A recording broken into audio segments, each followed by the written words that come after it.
Yes, ready, start. Honorable Speaker, sir, for promoting women lead development, the budget carries an allocation of more than 3 lakh crore for schemes benefiting women and girls.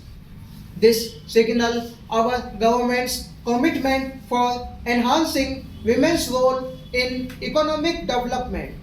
For improving the socio-economic condition of tribal communities, we will launch the Pradhan Mantri Janjatiya Unnat Gram Abhiyan by adopting saturation coverage for tribal families in tribal majority villages and aspirational districts.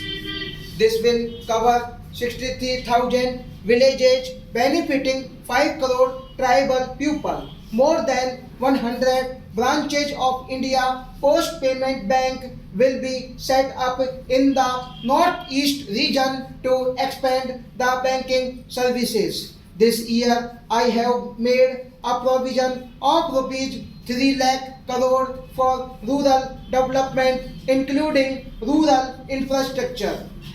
This budget provides special attention to MSMEs and manufacturing, particularly labor intensive manufacturing. We have formulated a package covering financing, regulatory changes, and technology support for MSMEs to help them grow and also compete globally as mentioned in the interim budget. I am happy to announce the following specific measures for facilitating term loans to MSMEs for purchase of machinery and equipment without collateral or third party guarantee. A credit guarantee scheme will be introduced. The scheme will operate on pooling of credit risks of such MSMEs. A separately constituted self-financing guarantee fund will provide to each applicant guarantee cover up to rupees 100 crore, while the loan amount may be larger. The borrower will have to provide an upfront guarantee fee and an annual guarantee fee on the reducing loan balance. Public sector banks will build their in-house capability to assess MSMEs for credit instead of relying on external assessment. They will also take a lead in developing or getting developed a new credit assessment model based on the scoring of digital footprints of MSMEs in the economy. This is expected to be a significant improvement over the traditional assessment of credit eligibility based only on asset or turnover criteria. That will also cover MSMEs without a formal accounting system. I am happy to announce a new mechanism for facilitating continuation of bank credit to MSMEs during their stress period. While being in the special mention account stage for reasons beyond their control, MSMEs need credit to continue. For facilitating MSMEs to unlock their working capital by converting their trade receivables into cash. I propose to reduce the turnover threshold of buyers for mandatory onboarding on the new platform from rupees 500 crore to rupees 250 crore. This measure will bring 22 more CPSEs and 7,000 more companies onto the platform.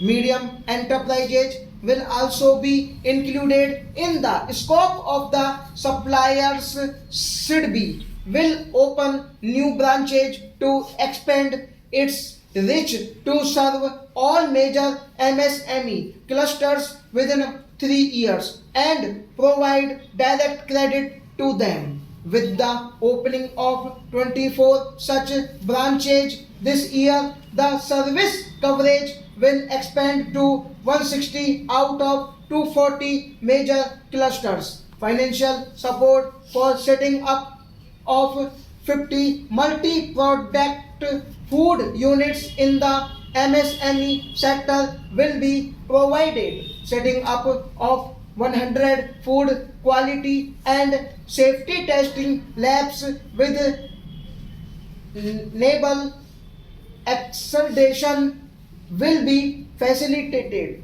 to enable MSMEs and traditional artisans to sell their products in international markets. E-commerce export hubs will be set up in public-private partnership mode. These hubs under a seamless regulatory and logistic framework will facilitate trade and export related services under one roof as the fifth scheme under the Prime Minister's package. Our government will launch a comprehensive scheme for providing internship opportunities in 500 top companies to 1 crore youth in 5 years. They will gain exposure for 12 months to real life business environment, varied professions and employment opportunities. An internship allowance of rupees 5,000 per month along with a one-time assistance of rupees 6,000 will be provided. Companies will be expected to bear the training cost and 10% of the internship cost from their CSR funds. Our government will facilitate development of investment ready plug and play industrial parks with complete infrastructure in all near 100 cities in partnership with the states and private sector by better using town planning schemes. 12 industrial parks under the National Industrial Corridor Development Program also will be sanctioned. Rental housing with dormitory type accommodation for industrial workers will be facilitated in PPP mode with VGF support and commitment from anchor industries. Ownership, leasing and flagging reforms will be implemented to improve the share of the Indian shipping industry and generate more employment. We will set up a critical mineral mission for domestic production, recycling of critical minerals and overseas acquisition of critical mineral assets. Its mandate will include technology development, skilled workforce, extended producer responsibility framework and a suitable financing mechanism. Stop.